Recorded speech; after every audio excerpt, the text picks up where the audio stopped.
ہندوستان کے موجودہ حالات جس طرح تیار کیے گئے ہیں، جس طرح کا ماحول بنایا گیا ہے، وہ کسی سے مخفی نہیں ہے۔ خصوصاً مسلمانوں کے تعلق سے جس طرح کی باتیں پھیلائی جا رہی ہیں اور جس طرح سے ان کے تعلق سے باتیں کی جا رہی ہیں، ایسے وقت میں جب کہ انتخابات 5 ریاستوں کے انتخابات سامنے ہیں، 2022 کے اوائل میں انتخابات ہونے ہیں، خصوصاً یو پی، اتر پردیش، جہاں ایک 80 ممبران پارلیمان کی سیٹ ہونے کی وجہ سے ایک اہم رول ہوتا ہے۔ کہا جاتا ہے کہ اتر پردیش جس کے ہاتھ میں ہے، یو پی جس کے ہاتھ میں ہے، مرکز بھی اسی کے ہاتھ میں ہے۔ یقیناً کچھ ایسا ہی ہوتا ہے، ایک بڑا رول ہوتا ہے وہاں کے ممبران پارلیمان کا، اور ابھی تو موجودہ وقت میں ممبران اسمبلی کا انتخاب ہونا ہے۔ ایسے وقت میں یقیناً جب ایک ماحول بنے گا، ایک تیار ماحول ہوتا ہے، وہاں پر اس طرح کی باتیں مسلمانوں کے تعلق سے کی جاتی ہیں کہ تاکہ مسلمانوں کے اندر خوف و دہشت پیدا ہو جائے، اور جو ہندوتوا اتحاد کی باتیں ہوتی ہیں وہ متحدہ طور پر ووٹ انہیں مل جائے، یعنی ایسی پارٹی کو، جو پارٹی مسلمانوں کو تقریباً گزشتہ 7 برسوں میں حاشیے پر رکھنے کی کوشش کی ہے۔ حالانکہ مسلمانوں نے ہندوستان کو آزادی دلانے میں اہم رول ادا کیا ہے، اور جتنے خون کے نذرانے مسلمانوں نے پیش کیے ہیں شاید ہی کسی نے پیش کیے ہوں گے، لیکن اس کے باوجود چونکہ چند ایسے لوگ شرپسند عناصر ہیں جو ہمیشہ ماحول کو خراب کرنے میں لگے ہوئے رہتے ہیں، اور انتہا پسندوں کو وہ دراصل ایک طرح سے ووٹ کے لیے اکساتے ہیں تاکہ ووٹ اسے مل جائے اور حکومت اس کی بن جائے، اور حکومت بننے کے بعد جس طرح کا ماحول ایک خوف و دہشت کا پیدا کیا جا رہا ہے مرکزی سطح پر بھی اور ریاستی سطح پر بھی، وہ ہم اور آپ اس سے واقف ہیں۔ مولانا جلال الدین انصر عمری صاحب آج ہمارے درمیان ہیں۔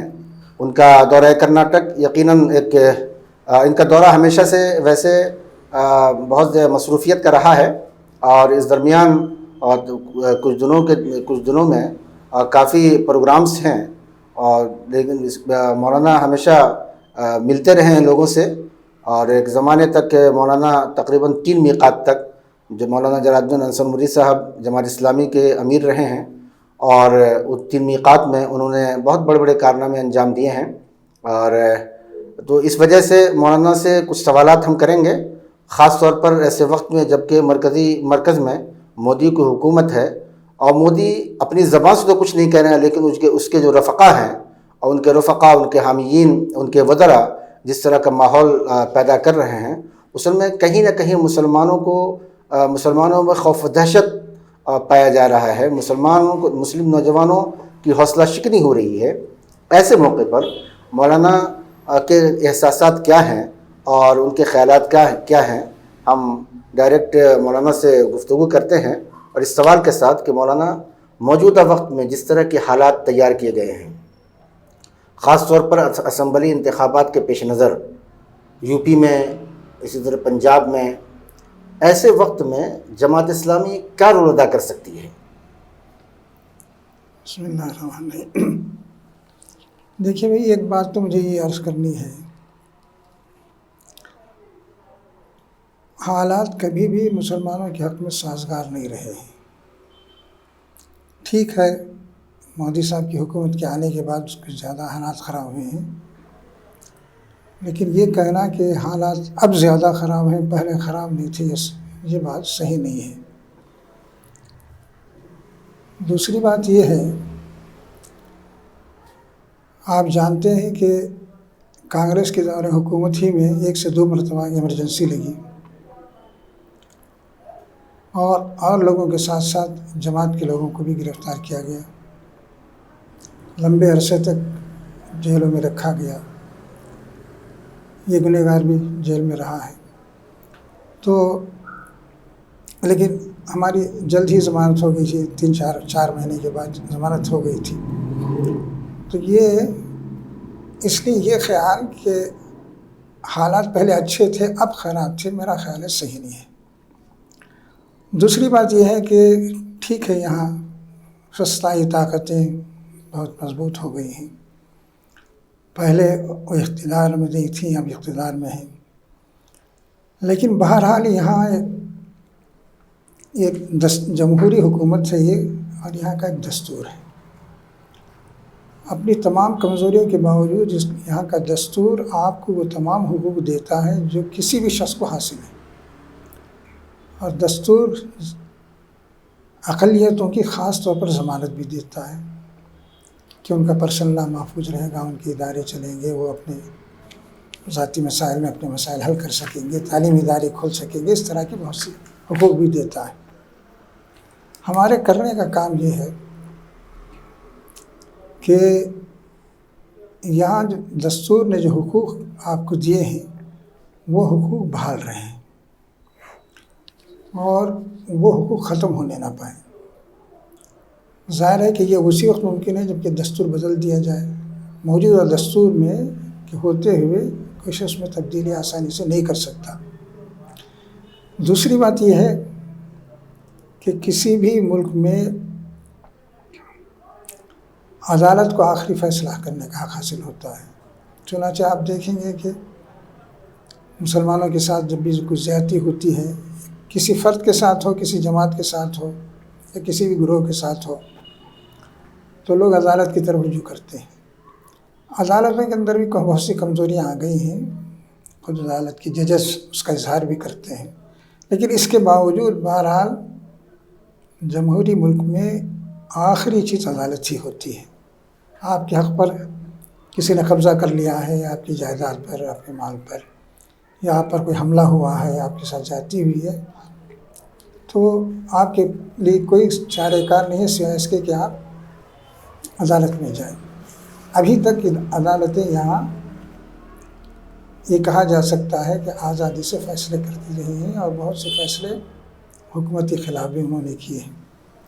اس میں شک نہیں عدالتیں بھی متاثر ہیں اور ان کے بعض فیصلوں سے مسلمانوں کو اتفاق بھی نہیں رہا ہے. لیکن اس کے باوجود کوئی اور چارہ کار ہمارے پاس نہیں ہے. جماعت اسلامی کی یہی کوشش رہی ہے کہ یہاں جو حقوق حاصل ہیں وہ دستوری طور پر وہ حقوق باقی رہیں. ان کو مذہبی آزادی کا حق حاصل ہے. بلکہ صحیح بات یہ ہے دستور ہمارا مذہب پر عمل ہی کی آزادی نہیں دیتا بلکہ مذہب کی تبدیلی کی بھی اجازت دیتا ہے، بشرطے کہ اس میں لالچ کا پہلو نہ ہو، دباؤ نہ ہو. تو اور ایسی صورت میں اس دستور کا باقی رہنا جماعت اسلامی سمجھتی ہے موجودہ حالات میں باقی. ویسے ہمارا تو خیال یہ ہے کہ انسانوں پر انسانوں کی حکومت ہی صحیح نہیں ہے، لیکن بہرحال موجودہ حالات میں اس دستور نے جو حقوق دی ہیں ان حقوق کا باقی رہنا ضروری ہے. جماعت اسلامی کی ہم اس سے پہلے بھی کوشش رہی ہے اور اب بھی اس کی کوشش ہے. بہرحال یہ کہنا کہ حالات پہلے اچھے تھے اب خراب ہو گئے، اس سے ایک طرح کی پست ہمتی پیدا ہوتی ہے. یہ نہیں کہنا چاہیے. حالات پہلے بھی خراب اچھے نہیں تھے ہمارے حق میں، اور کوئی نہیں کہہ سکتا کہ آزادی کے بعد سے سب حالات سازگار رہے. تو میں نے خود مثالیں دی آپ کی جماعت پر 1 سے 2 مرتبہ پابندی لگی، ان کے ساتھ زیادتیاں ہوئی، جیلوں میں بھرے گئے ہو. تو یہ اس پہلو کو سامنے رکھنا چاہیے. اور آگے آپ کوئی سوال مجھ سے کرنا چاہیں تو کر سکتے ہیں. آپ نے کہا کہ دستور ہی آپ کو حق دیتا ہے کہ آپ مذہب کی تبدیلی بھی کر سکتے ہیں. موجودہ وقت میں مذہب کی تبدیلی کے معاملے میں انتہائی زور و شور پر بی جے پی جو ریاستیں ہیں اس پر کنورجن بل لانے کی کوشش کر رہی ہے. مرکز بھی اس میں پیش ہے. یقینی طور پر ملک کے وزیر اعظم نے تو اپنی زبان سے نہیں کہا ہے، لیکن ان کے جو وزراء ہیں وہ اور ان کے رفقا جو ہیں بار بار اس چیز کو دھیان دلا رہے ہیں. میرا جو سوال ہے اس پر وہ یہ ہے کہ یقینی طور پر حالات تو آزادی کے بعد سے جیسے مسلمانوں کے اس سے کم و بیش ہیں، بس ایسے ہی رہتے ہیں جیسے کہ آپ نے کہا. لیکن 2014 کے انتخابات میں اس سے پہلے ہمیشہ کانگریس ہو یا دیگر پارٹیاں، سیاسی پارٹیاں، خاص طور پر سیکولر پارٹیاں، وہ ایک مسلمانوں کو ووٹ کنورٹر مانتی تھی. جدھر مسلمان چلے گئے ادھر پارٹی جیت جاتی تھی، اور مسلمانوں کو زوم بھی تھا کہ ہاں مجھے ایسا ہی ہے، میں ایسا ہی ہوں. لیکن 2014 کے بعد سے جب بی جے پی نے مسلمانوں کو حاشیے پہ ڈال دیا ووٹ کے اعتبار سے، اور مسلمانوں کو کسی بھی جگہ میں کھڑا نہیں کیا، ایسے مسلمانوں کو کھڑا کیا جو ان کے تعلق سے تھا، یا تو کھڑا کیا ہرانے کے لیے تاکہ مسلمان کو ہم کھڑا بھی کریں اور ہرائیں بھی، یا اگر انہوں نے اس طور پر کھڑا کیا تو جو دیگر لوگ ہیں ان کے داماد یا ان کے وغیرہ وغیرہ سب کو کھڑا کیا انہوں نے۔ ایسے وقت میں کیا کنورجن بل مسلمانوں کے تعلق سے جس طرح کا ماحول تبدیلی مذہب کے تعلق سے پیدا کیا، کنورجن بل کتنا مؤثر ہوگا؟ جماعت اسلامی کا موقف ہو سکتا ہے اس میں؟ کنورجن بل جو ہے دستور کے خلاف ہے، جی، دستور میں ترمیم کیے بغیر اس بل کو پاس نہیں کرا سکتے، یہ بات اچھی طرح ذہن میں رہنی چاہیے۔ ایک مسئلہ یہی ہے کہ عدالت میں بھی بات آ چکی ہے اس سے پہلے، اب بھی آئے گی، کہ جب آپ کسی سے کہتے ہیں کہ آپ کو اپنی مذہب کی تبلیغ کا حق حاصل ہے، تو اس کا مطلب یہ ہے کہ اس تبلیغ کے نتیجے میں کوئی شخص اس مذہب کو قبول بھی کر سکتا ہے۔ یا تو آپ کہیے کہ کسی بھی گروہ کو، چاہے وہ مسلمان ہو یا عیسائی ہو یا سکھ ہو یا ہندو ہو، کسی کو بھی اپنے مذہب کی تبلیغ کا حق نہیں حاصل ہے، تو آپ اسے مسلمانوں پر بھی آپ عائد کر سکتے ہیں۔ لیکن اگر آپ کسی کو تبلیغ کا حق دیں تو یہ بھی ماننا پڑے گا کہ اس تبلیغ کے نتیجے میں کوئی شخص اپنا مذہب بدل بھی سکتا ہے۔ تو یہ دونوں چیزیں لازم ملزوم ہیں، اور یہی بات عدالت نے بھی اس سے پہلے کہی ہے کہ بھئی آپ کا دستور خود اس کی اجازت دیتا ہے، تو اسے آپ کیسے روک سکتے ہیں؟ اور دوسری بات یہ ہے کہ یہ بات صحیح ہے، ہم بھی اس کی تائید میں ہیں کہ جبر کے ساتھ، دباؤ کے ساتھ کسی کے مذہب کو بدلنا نہیں چاہیے۔ اگر دباؤ کے ذریعے کوئی شخص مسلمان ہوتا ہے تو ہمارے نزدیک تو مسلمان ہی نہیں ہوتا۔ اسلام کا تعلق تو عقیدے سے ہے نا، عقیدہ دل سے متعلق ہوتا ہے، جبر سے عقیدہ کو مسلط نہیں کیا جا سکتا۔ تو بہرحال یہ کنورژن بل کیسے پاس ہو جائے گا اور اسے عدالتیں منظور کر لیں گی، یہ بھی ہم نہیں کہہ سکتے، اور ہم بھی اس کے خلاف ہیں کہ تبدیلی مذہب کے لیے جبر نہیں ہونا چاہیے، زیادتی نہیں ہونی چاہیے، کسی کو مجبور نہیں کرنا چاہیے، لالچ بھی نہیں دینا چاہیے۔ وہ لوگ تو کہتے ہیں کہ بھی اللہ رسول آپ کہیں گے جنت ملے گی، یہ بھی ایک لالچ ہے، لیکن یہ تو مذہب کے عقیدے کا ہی سوال پیدا ہوتا ہے یہاں۔ تو اس لیے میرا خیال ہے کہ یقیناً یہ ہمارے لیے تشویش کی بات ہے، لیکن شاید یہ دستوری لحاظ سے اتنی آسانی سے پاس نہیں کرا سکے گی۔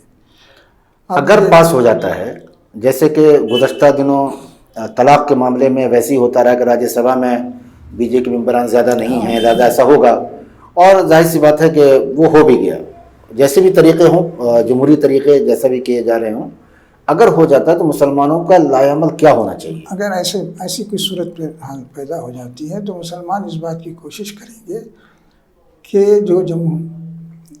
یوں کہیے کہ جو جمہوری ذہن رکھنے والی پارٹیاں ہیں ان کے ساتھ مل کر اس کے خلاف آواز اٹھائیں۔ جمہوریت میں یہی ایک راستہ رہتا ہے کہ کوئی چیز آپ کی دستور کے خلاف پاس ہو بھی جاتی ہے تو آپ عوامی طور پر بیداری لانے کی کوشش کریں، اور جو پارٹیاں یا جو تنظیمیں اسے غلط سمجھتی ہیں ان کی تائید حاصل کریں۔ یہ کرنا چاہیے، ہم کریں گے۔ اسی سے جڑتا ہے سوال کہ طلاق ثلاثہ معاملے میں کورٹ نے مداخلت کی، ہمارے علماء نے بعض نے کہا کہ یہ شریعت مطہرہ میں یہ مداخلت ہے، تو اب جب شریعت مطہرہ میں مداخلت ہے تو مسلمانوں نے، خصوصاً جماعت اسلامی نے اس کے لیے کیا کیا جو طلاق ثلاثہ؟ لیکن طلاق ثلاثہ کے بارے میں ہم لوگوں کا موقف یہ تھا، اس معاملے میں جماعت اسلامی نے پرسنل لا بورڈ کے ساتھ مل کے کام کیا ہے، الگ سے اس نے کچھ کوشش نہیں کی ہے۔ جماعت اسلامی پرسنل لا بورڈ کا حصہ ہے اور پرسنل لا بورڈ ہی اس مسئلے کو دیکھ رہا ہے، تو اس کا الگ سے اس نے کوشش نہیں کی ہے، پرسنل لا بورڈ کی تائید وہ کرتا رہا ہے۔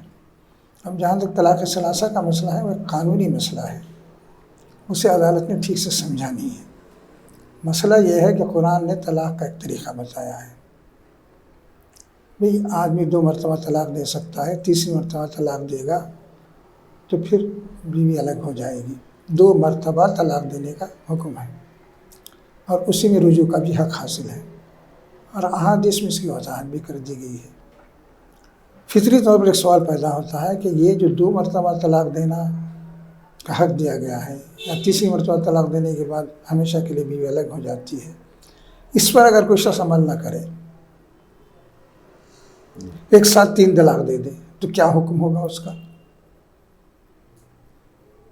تو اس کا یہ جواب دینا کیسا، اسے ہم مانتے ہی نہیں کہ وہ تو اس نے طلاق دی ہے نا. آپ اسے، مسلمانوں کے درمیان جو اختلافات ہیں وہ صرف یہ ہیں، ان 3 طلاقوں کو ہم 3 مانیں یا 1 مانیں. لیکن کوئی شخص یہ نہیں کہہ سکتا کہ کسی نے طلاق دی ہے تو طلاق ہی نہیں ہوئی، یہ نہیں کہتا کوئی بھی. اور کوئی عقل مند آدمی کہہ بھی نہیں سکتا. ایک شخص کہہ رہا ہے کہ میں نے طلاق دی ہے، اس سے یہ نہیں کہہ سکتے آپ کہ تم نے طلاق نہیں دی. تو اس لیے اس معاملے میں پرسنل لا بورڈ کا یہی موقف رہا ہے، اور جماعت اسلامی پرسنل لا بورڈ کا ایک پارٹ رہی ہے شروع سے، اور اب بھی ہے. میں اس کا نائب صدر ہوں. تو اور یہ جماعت کے لوگ اس کی ورکنگ کمیٹی میں، امیر جماعت اس کی ورکنگ کمیٹی میں اب کی بار رکھے گئے ہیں. تو ہم لوگوں کی یہی کوشش رہی ہے کہ اس پلیٹ فارم سے یہ کام ہو، اور 12 ہوا ہے اسے. اب کچھ نہ کچھ حکومت کرتی ہی رہتی ہے، اس سے ہم خلاف، شریعت کے خلاف تو کہیں گے. آپ چونکہ مسلم پرسنل لا بورڈ کے نائب صدر ہیں اور ایک زمانے سے ہیں، اور آپ کا فقہ پر ایک عبور بھی حاصل ہے مسئلے مسائل پر، یہ جو الزامات لگ رہے ہیں مسلم پرسنل لا بورڈ پر کہ طلاق ثلاثہ کے معاملے میں مسلم پرسنل لا بورڈ اپنا موقف صحیح طور پر رکھ نہیں سکا.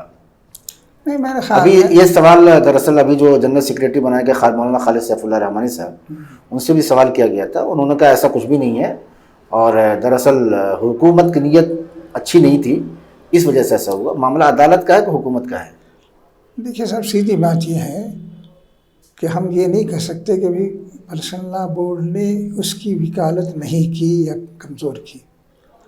البتہ یہ ہے کہ اس کی مرضی کے مطابق فیصلہ نہیں ہوا، یہ تو واقعہ ہے، اس سے کوئی انکار نہیں کر سکتا. اب اس میں یہ بات بھی صحیح ہے کہ حکومت کی نیت صاف ہوتی تو بھی وہ مسلمان سے مشورہ بھی کرتا، پوچھتی حکومت کے یہ مسئلہ کیا ہے اور اس میں کیا ہونا چاہیے. اس نے پوچھا نہیں، اپنے طور پر فیصلہ کر لیا. تو حکومت تو بہرحال اس کی نیت خراب ہے، وہ مداخلت چاہتی ہے، اور آہستہ آہستہ اس کا منشا یہی ہے کہ مسلمان اپنے پرسنل لا پر اصرار نہ کریں. ہم آہستہ اس میں ترمیم کرتے رہیں گے. تو آپ اسے کیسے روک سکتے ہیں؟ سوائے اس کے کہ قانونی طور پر آپ کوشش کریں، اور کوئی راستہ نہیں ہے.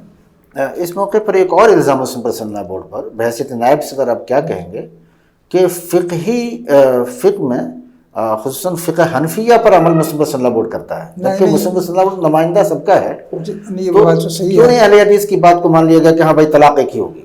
نہیں، سنیے، بلکہ یہ کہنا غلط ہے کہ فقہ حنفی ہی پر عمل کرتا ہے، بلکہ پرسنل لا بورڈ میں احناف بھی ہیں. ظاہر ہے کہ ملک میں احناف کی تعداد زیادہ ہے، پورے ملک کے مسلمانوں میں 80% زیادہ احناف ہی ہیں، اور اہل حدیث بھی موجود ہیں، اس میں شیعہ حضرات بھی موجود ہیں.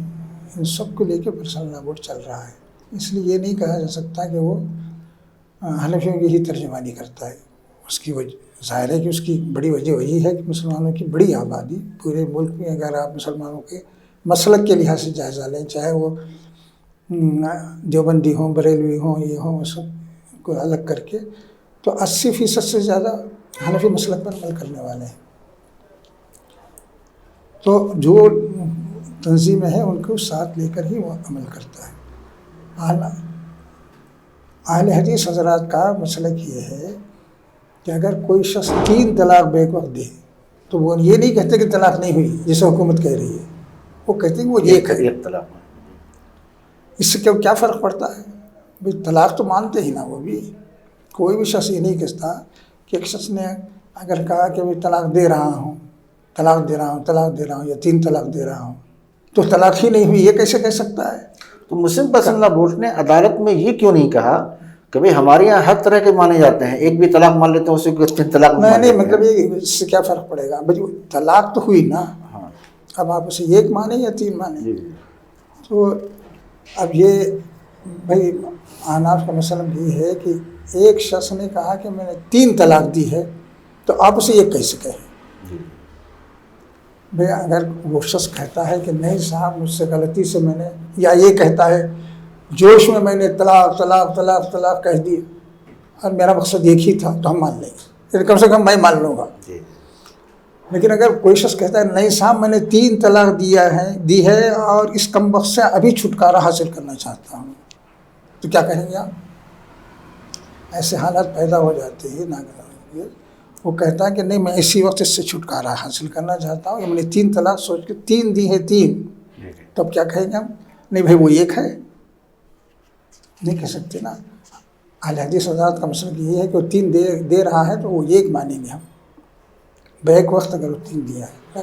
حنفی کہتے ہیں کہ بھائی 3 کہہ رہا ہے، وہ اصرار کے ساتھ کہہ رہا ہے کہ میں نے زور دینے کے لیے نہیں بلکہ سوچ سمجھ کے کہ ابھی اس سے علیحدگی ہو جانی چاہیے، میں نے 3 دی ہے طلاق. بحیثیت نائب صدر کے کیا موقف ہے طلاق؟ اب جب کہ عدالت کا فیصلہ آ گیا، ایک آپ کی طرف سے کیا پیغام جانا چاہیے؟ ہماری طرف سے یہی پیغام جانی چاہیے کہ بھائی اس طرح کے مسائل میں حکومت کو مداخلت نہیں کرنی چاہیے. یہ ہمارا اپنا اندرونی مسئلہ ہے، ہم کس مسلک پر عمل کرتے ہیں اسے ہم پر چھوڑ دیجیے. آپ مسلمانوں کے لیے کیا پیغام ہے؟ مسلمانوں کے لیے یہی پیغام ہے کہ پرسنل لا بورڈ کی طرف سے کوئی بات آئے، متعین بات، تو اسے آپ کو ماننا چاہیے. اس لیے کوئی مشترکہ پلیٹ فارم ہمارا ہے نہیں جس میں ہم اپنے مسائل کو رکھ سکیں. مسلم پرسنل لا بورڈ سے ایک سوال اور بس ہے یہ کہ مسلم پرسنل لا بورڈ کی بنا جو ہوئی، اس کا قیام جو ہوا، وہ مقصد جو طلاق وغیرہ ہے اس کے لیے، اس کے معاملے میں ہوا. اچانک میں مسلم پرسنل لا بورڈ نے بابری مسجد کو ایک ایسی چیز کو اپنا لیا جو ایک لمبی مدت کے لیے تھا. بہرحال اس میں جو بھی ہوا، جیسا بھی ہوا، الزام یہ ہے کہ بہرحال مسلم پرسنل لا بورڈ نے صحیح طرح سے موقف نہیں لیا، اس لیے ہار گئے کیس. ایک کیا متھرا کاشی کا جو معاملہ ہو رہا ہے، کیا قطب مینار میں ابھی ہائی کورٹ نے حالانکہ خارج کر دیا اسے، قطب مینار میں جس طرح کہ آپ نے بھی دیکھا ہوگا جو مسجد قوۃ الاسلام، اس کے در و دیوار میں چاروں طرف مورتیاں رکھی ہوئی ہیں، آج بھی ہے. وہ کب سے رکھی گئی ہیں نہیں ثبوت ہے اس کا، لیکن اب اس پر جو کیس لگا، کیا مسلم پرسنل لا بورڈ اس میں مداخلت کرے گی؟ جماعت اسلامی کو موقف ہو سکتا ہے اس میں؟ جب پرسنل لا کا مسئلہ آپ کہتے ہیں تو صرف وہ نکاح طلاق یا خلا وغیرہ وراثت سے متعلق ہی نہیں ہوتا، بلکہ پرسنل لا کے اندر یہ سب چیزیں بھی، مساجد کی حفاظت بھی اس کے اندر شامل ہے. جہاں تک اس کا تعلق ہے بابری مسجد کا، تو ان لوگوں نے خود کہا، بابری مسجد کمیٹی والوں نے، کہ اس مسئلے کو پرسنل لا بورڈ اپنے ہاتھ میں لے، تو جماعت پرسنل لا بورڈ نے اسے اپنے ہاتھ میں لیا. ایسا نہیں ہے کہ اس پر ایک کمیٹی قائم تھی، جاوید حبیب وغیرہ اس میں پیش تھے. ان لوگوں نے خود آ کے درخواست کی کہ اب اس مسئلے کو ہمارے درمیان ایک طاقتور ادارہ پرسنل لا بورڈ ہے، اسے لینا چاہیے، چونکہ معاملہ مسجد کا تھا اور اس کمیٹی نے خود بورڈ سے درخواست کی تھی، تب اسے اپنے ہاتھ میں لیا اس نے. لیکن بہرحال جو فیصلہ ہوا سب کو معلوم ہے. زبردستی یہ بات بھی کورٹ نے تسلیم کی کہ بھی اس کا کوئی ثبوت نہیں ملتا کہ یہاں مندر تھا، اسے توڑ کے مسجد بنائی گئی، اور یہ بات کہ یہاں 47 تک نماز ہوتی رہی، یہ بھی ایک واقعہ ہے.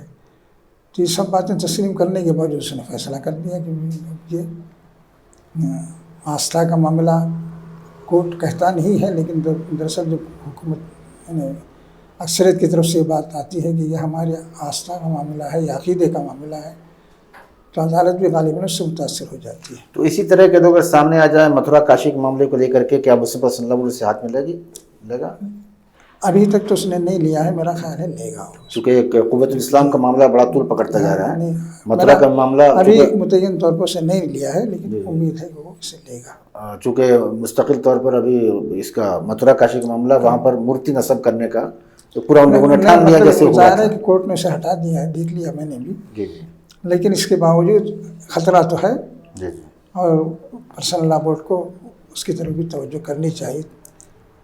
آپ چونکہ جماعت اسلامی ہند کے 3 میقات تک امیر رہے ہیں، اور یقیناً وہ ایک ایسا دور تھا جہاں پر اسی طرح کے حالات تھے، بابری مسجد وغیرہ اس وقت میں عروج پر تھا، آپ نے اپنے ہاتھ میں لیا تھا. کیا آپ کے تجربات کی روشنی میں کیا جماعت اسلامی ہند ایک تحریک سے تنظیمی ڈھانچے کی طرف جا رہی ہے؟ کیا آپ کا؟ جماعت اسلامی ایک تحریک کا نام ہے، ہاں ہاں، لیکن ایسا لگتا ہے موجودہ دور میں کہ ایک تنظیم، ایک ڈھانچہ بنتی جا رہی ہے جماعت۔ تحریک کی جو پہلی تھی وہ اب مطلب عوامی سطح پر بھی وہ تحریک نظر نہیں آ رہی جو تحریک شروعات 1941 سے قائم کی گئی تھی یہاں پر۔ اب ایک تنظیم کے افراد کو جمع کیا جائے، افرادی میں کتنی قوت ہے، ہماری واہواہی کتنی زیادہ ہو رہی ہے، کیا اس سے آپ تھوڑے سے تجربات؟ میرا خیال ہے کہ یہ آپ کا شدت احساس ہوگا۔ دیکھیے، جماعت اسلامی میں جب سے قائم ہے اس کا ایک نظم رہا ہے اندرونی طور پر، اور وہ اچھا خاصا کسا ہوا نظم ہے۔ اب آپ خود اس کے دستور میں دیکھیں گے، اس کے ارکان، کارکن اور یہ ان سب کے، اور پھر ان کے اختیارات امیر کے اور شورا کے، اور یہ اسی کا نام تنظیم ہے۔ تو یہ چیز شروع سے رہی ہے۔ البتہ اگر آپ یہ محسوس کرتے ہیں کہ جماعت اسلامی یہاں اس ملک کے اندر جس قسم کی تبدیلی لانا چاہ رہی ہے وہ نہیں ہے، بلکہ اسی تنظیمی ڈھانچے کو باقی رکھنے کی کوشش ہو رہی ہے، تو میرا خیال ہے اس میں اس موجودہ حالات کا بھی دخل ہو سکتا ہے۔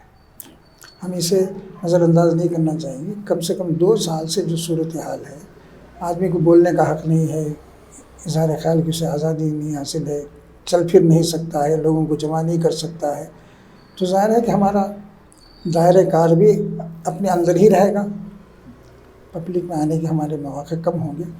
تو ان حالات کا بھی اس میں دخل ہے۔ یہ سوال اس لیے اٹھتا جا رہا ہے کیونکہ اب جب انتخابات ہوتے ہیں تو دیگر چھوٹی موٹی تنظیموں کی طرح جماعت اسلامی بھی یہ کسی خاص کینڈیڈیٹ کا، امیدوار کا تو نام نہیں لیتی ہے، لیکن کہیں نہ کہیں وہ اپنی زبان ضرور استعمال کرتی ہے کہ جس علاقے میں جہاں آپ کو لگے کہ جیت رہا ہو، چاہے وہ مسلمان ہو یا ہندو ہو یا کوئی برادران وطن ہو، آپ ان کو یہ کریں۔ کہیں نہ کہیں لگتا ہے کہ ایک مسلم پارٹی کے طور پر جماعت اسلامی ابھر رہی ہے۔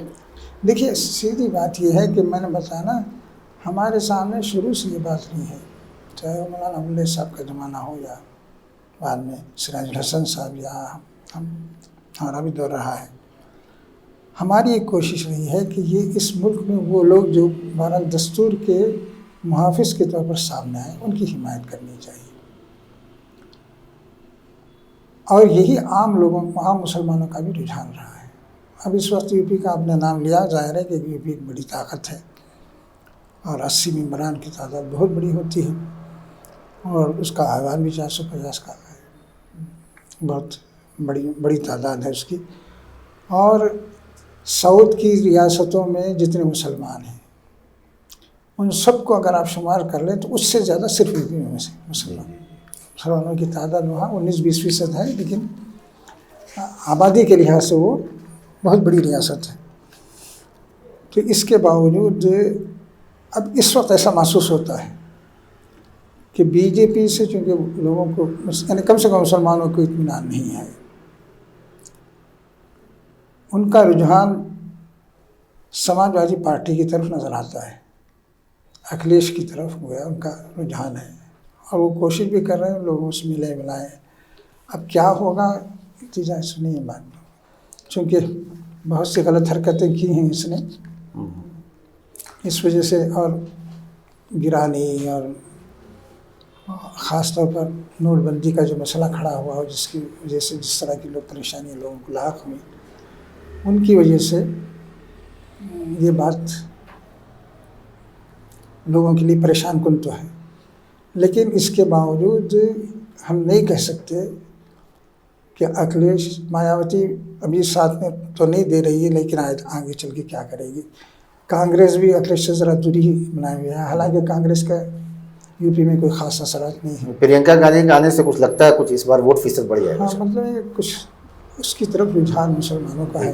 مولانا آخری سوال، دراصل وقت بھی ہو رہا ہے، کہ موجودہ حالات کے تناظر میں جو حالات تیار کیے گئے ہیں، بنائے گئے ہیں، چونکہ آپ کے تجربات زیادہ ہیں آزادی سے لے کر کے ابھی تک کے، 72 برسوں میں جس طرح کے حالات بنائے گئے وہ آپ ذہنی طور پر بھی جسمانی طور پر ہمیشہ متاثر ہوتے رہے، اور لوگوں کو لیکن اس معاملے میں جماعت اسلامی کے پلیٹ فارم سے آپ ہمیشہ لوگوں کو دعوت اسلامی کی جانب دعوت دیتے رہے۔ موجودہ حالات کے تناظر میں دعوت اسلامی سے جڑے ہوئے نوجوانوں اور ایسے رفقا، ایسے لوگوں، چاہے وہ جس جماعت سے اسلام کی خدمت کر رہے ہوں، ان کے لیے موجودہ حالات کے تناظر میں کیا پیغام ہے آپ کا؟ مجھے تو صرف یہ کہنا ہے، ہم سے جو آدمی بھی وابستہ ہو وہ اپنی زندگی میں اسلام کے نمونہ پیش کرے. اگر اس کی زندگی میں اسلام نہیں ہے تو ایک مذاق ہے، وہ دوسرے سے اسلام کی اتباع کا مطالبہ کرے. تو پہلی بات تو میری، چاہے وہ جماعت کا رکن ہو یا کارکن ہو یا اس سے دور نزدیک کا تعلق رکھتا ہو، سب سے میرا مطالبہ یہی ہے اور یہی درخواست بھی ہے. مطالبہ کہنا تو زیادتی کی بات ہوگی کہ وہ جس اسلام کا نام لے رہے ہیں کم سے کم اپنی زندگی میں اس کا ثبوت دیں، پھر دوسروں کو دعوت دینے کی موقع رہیں گے. ایک بات کا سے تعلق ہو رہا ہے، دیکھیے میرا نام جو ہے سید جلال الدین عمری لکھیے، انصر نہ لکھیے اس کے ساتھ. اچھا. وہ بھی ایک نام ہے میرا، لیکن اس کو ایڈٹ کر دیجیے گا. آپ لکھ لیجیے. نہیں میرے پاس ہے. مجھے مولانا اسماعیل صاحب میں تفسیر پڑھاتے تھے، اس وقت میں آپ آئے تھے ایک بار، تو ہم لوگ لکھتے تھے مولانا جلال الدین انصر عمری، تو انہوں نے بڑی وضاحت کے ساتھ بتایا تھا انصر کیا ہے اور عمری کیا ہے. تو میں نے اس کی وجہ یہ بھی بتانا، انصر عمری جو ہے، انصر یہ بھی ایک نام ہے، یہ گھریلو نام ہے، یوں کہیے کہ فیملی نیم ہے اور یہ پن نیم ہے، اور اسی سے ہمارا تعارف بھی ہے.